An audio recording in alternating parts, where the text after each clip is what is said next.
The war had raged for 300 years across 17 star systems. The Catherian Empire, with their massive dreadnoughts and energy shields, had been locked in brutal combat with the Zephyrian coalition and their swarm tactics.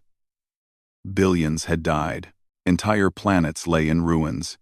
The galaxy watched in horror as two of its most powerful civilizations tore each other apart. Ambassador Veltar of the Galactic Council stood before the emergency assembly, his forearms trembling as he delivered the daily casualty reports. The numbers were staggering. The Kytherian homeworld had been partially glassed. 3 Zephyrian colony worlds were now nothing but asteroid fields. The conflict showed no signs of ending. "We must intervene," declared Senator Chixlan, her crystalline form shimmering with distress. "This madness cannot continue." "With what forces?" Veltar's voice carried the weight of despair. "Our peacekeeping fleets are already stretched thin, protecting neutral worlds. Neither the Catherians nor the Zephyrians will listen to reason. They've rejected every ceasefire proposal." The assembly hall fell silent. Representatives from dozens of species sat in their specialized chairs and pods, all sharing the same helpless feeling. The two warring factions possessed the most advanced military technology in known space. Their weapons could crack planets. Their shields could deflect stars. What could the rest of the galaxy do against such power? "There is one option we haven't considered," said a quiet voice from the back of the hall. Every head turned toward the speaker. Ambassador Chen Wei of the Terran Federation stood slowly, her simple blue uniform stark against the elaborate robes and biosuits of the other diplomats. Humans were still considered newcomers to galactic politics, having achieved faster-than-light travel only 50 years ago. Their small federation controlled just 3 star systems on the galaxy's outer rim. The humans? Senator Chixlan's tone carried barely concealed skepticism. "No offense intended, Ambassador Chen, but your species lacks the military capacity for such an undertaking. The Terran Federation has what, a dozen ships?" 37, Chen corrected calmly. "And you're right that we lack the raw firepower of either faction. But we have something else. Something unique." Veltar's compound eyes focused on the human diplomat. "What do you mean?" Chen activated her datapad, projecting a holographic display above the assembly floor. It showed tactical analyses of every major battle in the war, hundreds of engagements spanning 3 centuries. "Look at these patterns. The Catherians rely on overwhelming force and superior technology. The Zephyrians use numbers and guerrilla tactics. Both strategies are predictable because both sides think like their species has always thought." She manipulated the display, highlighting key moments in various battles. Here, the Catherians win by simply overpowering Zephyrian defenses. Here, the Zephyrians succeed by swarming isolated Catherian ships. It's the same patterns, over and over. They've become so locked into their traditional approaches that they can't see alternatives. And humans can? The question came from Ambassador Thexai of the Hegemony, his tentacles writhing with curiosity. "Humans," Chen said with a slight smile, "are very good at thinking differently." The assembly erupted in confused chatter. Several delegates laughed openly. The idea that a species barely half a century into space travel could succeed where the galaxy's greatest powers had failed seemed absurd. Chen waited for the noise to subside. "We don't have the biggest ships or the most advanced weapons, but we have something that 300 years of conventional warfare has proven ineffective against these two factions. We have unconventional thinking." "You're suggesting the Terran Federation could end this war?" Veltar's voice carried disbelief. "I'm suggesting we could try. Give us 5 hours with both fleets engaged.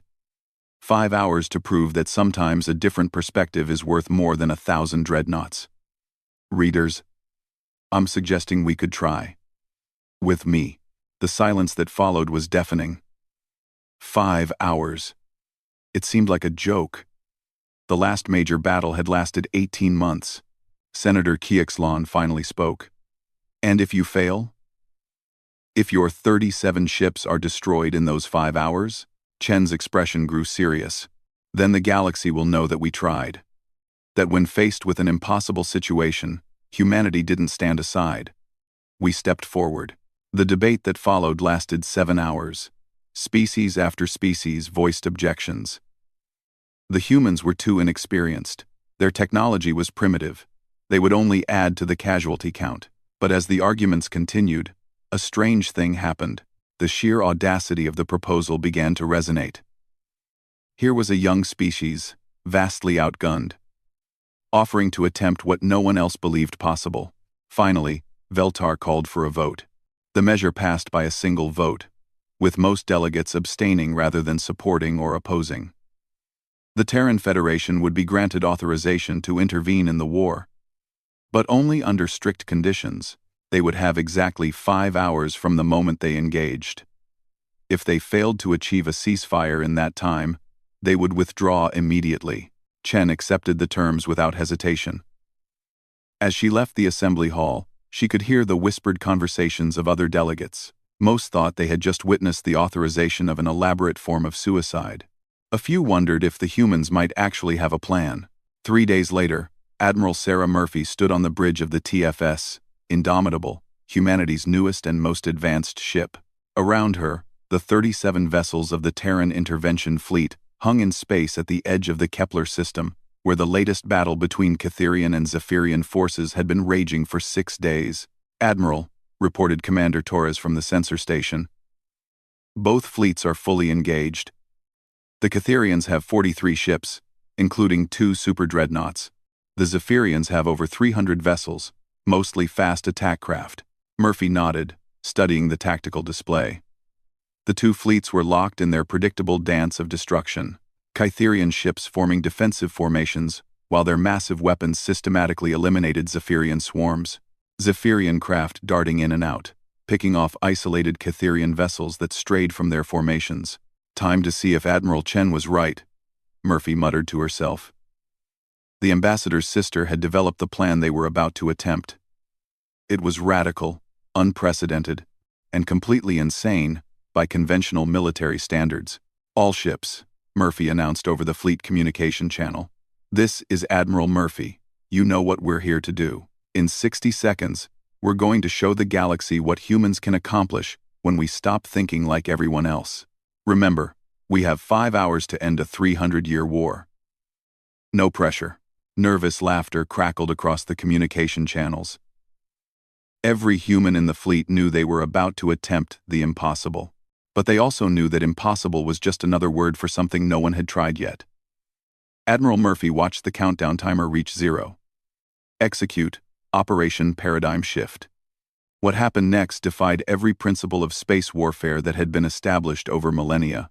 Instead of choosing a side or positioning themselves between the 2 fleets, the human ships did something unprecedented. They split into 7 groups and began moving in seemingly random directions throughout the battle zone. Some headed directly toward the Catherian superdreadnoughts. Others raced toward the densest concentrations of Zephyrian swarm fighters. A few appeared to be fleeing the battle entirely.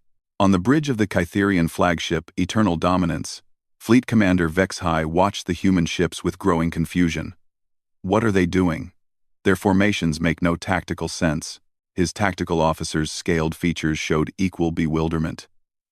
"Commander, they're not targeting our ships or the Zephyrians. I don't understand their objectives." Meanwhile, aboard the Zephyrian hive ship Thousand Stings, Swarm Queen Zikteth was experiencing similar confusion. Her compound eyes tracked the human vessels as they moved through space in patterns that seemed to follow no military doctrine she recognized. "Are they attacking us, or the Catherians?" buzzed one of her sub-commanders. "Neither," Zikteth replied, her mandibles clicking with frustration.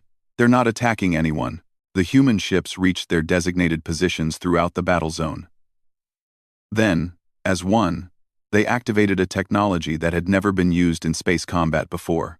Every human vessel began broadcasting on every communication frequency simultaneously. But they weren't sending threats or demands. They were sending something far more dangerous to a centuries-old war. They were sending truth. From the TFS Indomitable, Admiral Murphy's voice reached every ship in both fleets. "Attention all vessels. This is Admiral Sarah Murphy of the Terran Federation. We're here because this war has to end. Not in another year. Not in another century. Today." The response was immediate and hostile. Kytherian and Zephyrian commanders demanded that the humans withdraw. Weapons were trained on human ships. Threats were issued in a dozen different languages. Murphy continued as if she hadn't heard them. 300 years ago, this conflict started over mining rights to the Helix Nebula. Both your species claimed the same resource-rich region of space. You went to war because you couldn't agree on how to share what was already abundant enough for everyone. The broadcasting continued from every human ship, creating an inescapable communication network that penetrated even the most sophisticated jamming systems. The humans had studied both species' communication technology and found ways to bypass their standard countermeasures. Commander Vex-High tried to cut the transmission from his ship's systems, but the human signals adapted faster than his technicians could block them. How are they maintaining contact through our interference? The answer was simple but revolutionary. Instead of using one powerful transmitter that could be jammed, the humans used dozens of small transmitters that constantly shifted frequencies and bounced signals off cosmic debris, asteroids, and even the hulls of other ships. It was communications warfare, but not to disrupt enemy signals. Instead, it was designed to ensure that their own message could never be silenced. For 3 centuries, continued a new voice from another human ship, you've been killing each other over a misunderstanding. The Helix Nebula contains enough rare minerals to supply both your civilizations for 10,000 years. You're fighting over abundance, not scarcity. This was information that both fleets knew, but had forgotten in the fury of warfare. The original territorial dispute had long since been overshadowed by generations of revenge, honor, and military tradition. Neither side remembered why the fighting had started, only that it must continue. Swarm Queen Zicteth felt something she hadn't experienced in decades of warfare. Doubt. That can't be true. The Kytherians want to exterminate our species, a human voice responded as if she had spoken directly to them. Fleet Commander Vex-High's son was born 3 weeks ago. His daughter just started her military education at the Kytherian Naval Academy.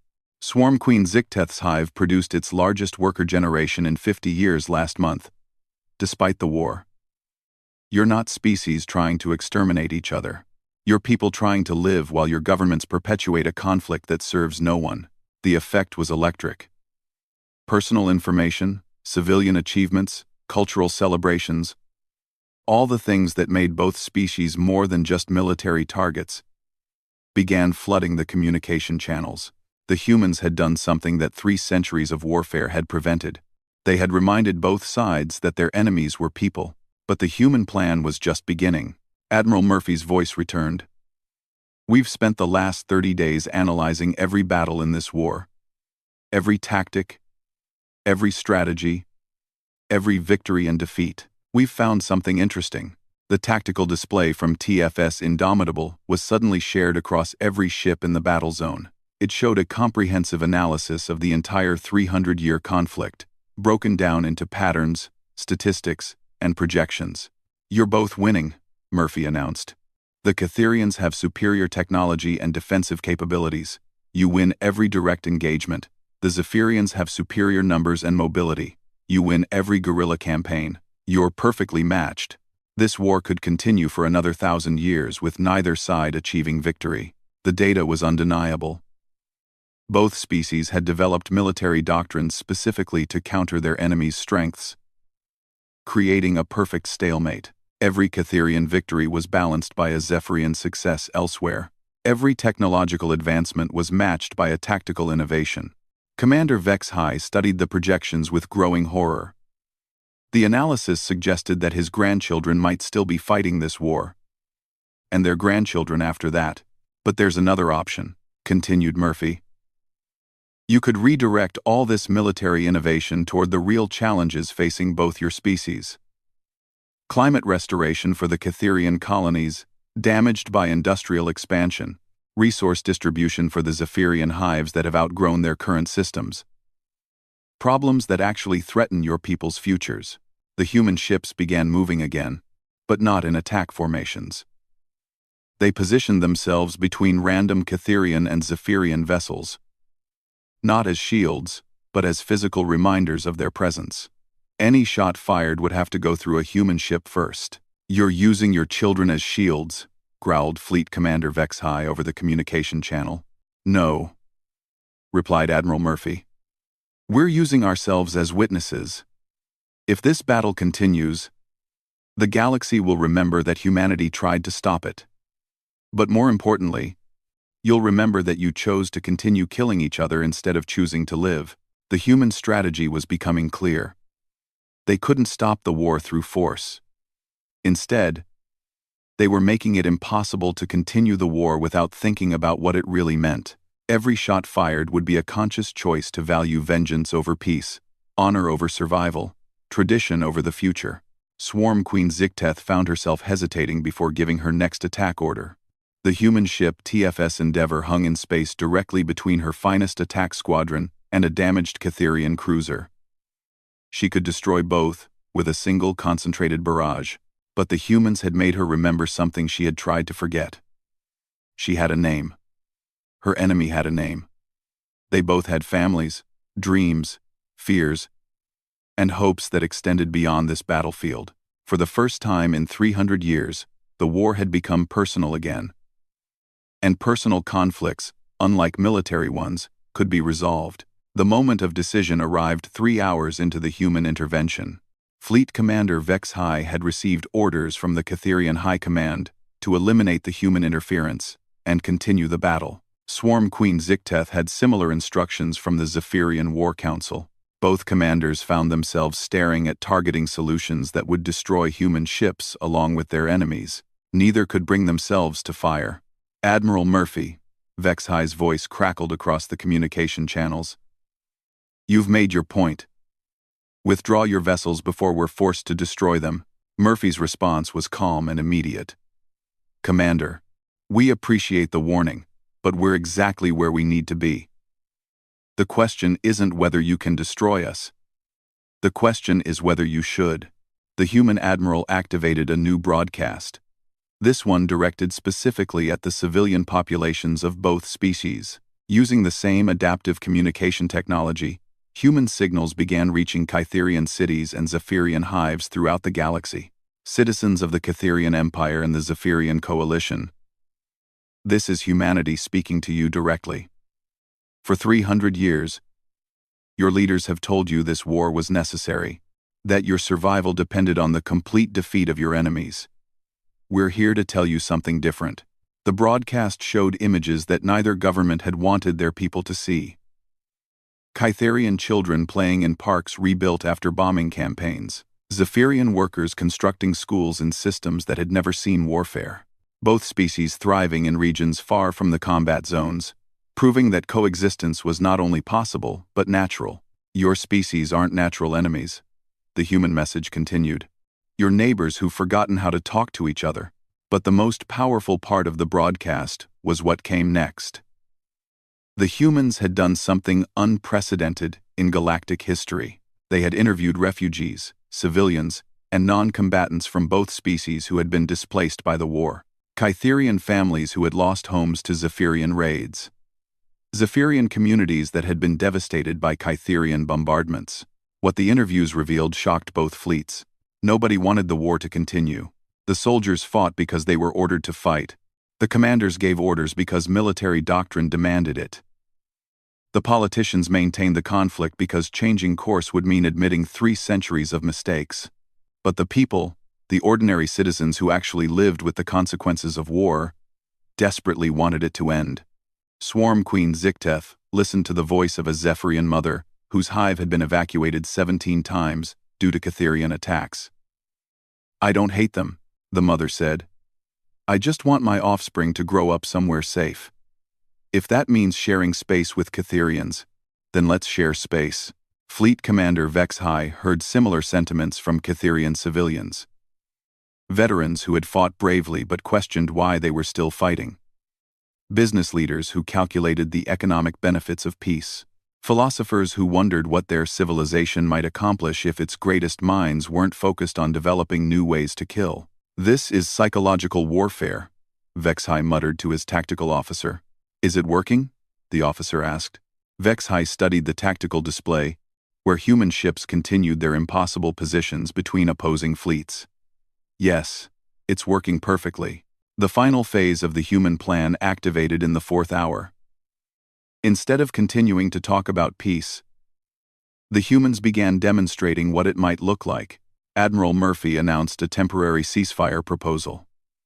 Not between the Catherians and Zephyrians, but between both species and humanity. For 30 minutes, no shots would be fired at human vessels. In exchange, the humans would prove that their plan could work. 30 minutes, Murphy broadcast to both fleets. Give us 30 minutes to show you what happens when 3 species cooperate instead of compete. The response was skeptical, but both commanders agreed. 30 minutes was nothing in a war that had lasted 3 centuries. If the humans wanted to demonstrate their naivety, let them. What happened next redefined military doctrine throughout the galaxy. The human ships began coordinating rescue operations. Catherian vessels that had been damaged in the fighting received assistance from human medical teams. Zephyrian craft with failing life support systems were aided by human engineers. Most importantly, the humans facilitated communication between the 2 fleets about their rescue efforts. Catherian cruiser Righteous Fury. This is TFS Endeavor. We're detecting injured crew on your lower decks. Zephyrian Medical Squadron. We're transmitting detailed biological data about Catherian physiology. Your medics could reach them faster than ours. For the first time in 300 years, Catherian and Zephyrian forces began actively cooperating. Zephyrian medical drones worked alongside Catherian emergency teams. Catherian engineers shared technical data with Zephyrian repair crews. The humans acted as translators, coordinators, and facilitators. The effectiveness was stunning. More lives were saved in 30 minutes of cooperation than in the previous 30 days of warfare. Commander Vexhai watched a Zephyrian medical team successfully treat his wounded communications officer using techniques that Catherian doctors hadn't mastered.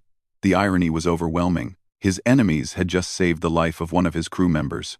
Swarm Queen Zikteth observed Catherian engineers helping to stabilize her damaged hive ship's life support systems. Their technology was more advanced than her own, and they shared it freely once they understood the problem. When the 30 minutes ended, neither commander could bring themselves to resume hostilities. Admiral Murphy, Vexhai's voice was barely above a whisper. What exactly are you proposing? Murphy's response was broadcast to every ship in both fleets. We're proposing that you remember who you used to be before this war defined you. The Catherians were explorers and builders. The Zephyrians were innovators and cultivators. You can be those things again. The humans activated their final gambit. They transmitted detailed plans for joint projects that would benefit both species.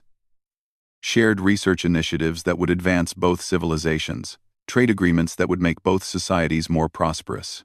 Cultural exchange programs that would help both species understand each other better. Most importantly, they showed both fleets what they could accomplish together that neither could achieve alone. The Helix Nebula that you've been fighting over, Murphy announced. We've run detailed analyses. If both your species work together to extract and process its resources, you could develop faster-than-light technology that makes current FTL drives look like chemical rockets. You could explore galaxies beyond our own. You could become something greater than either of your civilizations has ever imagined. The silence that followed lasted exactly 4 minutes and 37 seconds. Then Fleet Commander Vexhai did something that would be remembered throughout galactic history. He activated his ship's emergency beacon. Not a distress call, but a formal request for diplomatic parley. Swarm Queen Zikteth responded immediately with her own diplomatic signal. For the first time in 300 years, the war stopped. Admiral Murphy checked her chronometer.